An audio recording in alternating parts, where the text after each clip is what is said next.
This is 18 News at 6.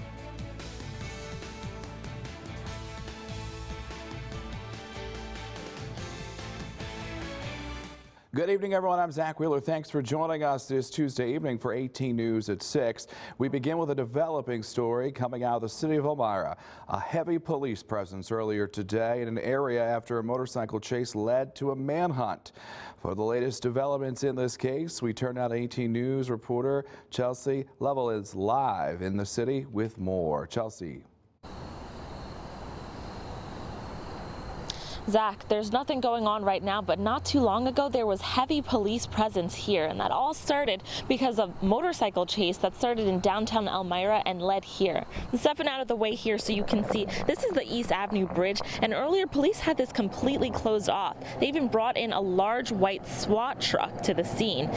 The man police are looking for, like I said, he was involved in a motorcycle chase with police. He crashed and then ran into a wooded area. Police said the man may be a parole absconder, meaning the parolee has not been in contact with the court or their parole officer.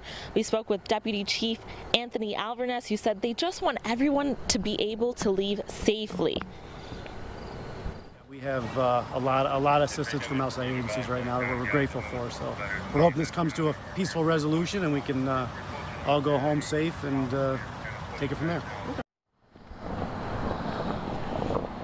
Right now, all police presence is gone, and as you saw before, the East Avenue Bridge has been reopened. Students were dismissed from Beecher Elementary School after being placed on a lockout due to the situation. Now, right now, the suspect is still on the loose. Police suspect that he may have gotten picked up. Now, this is a developing story, so we're going to continue to bring you all the latest information on air and, of course, on our website at mytwintiers.com. But for now, that's the very latest. Live in Elmira, Chelsea LOVELL, 18 News.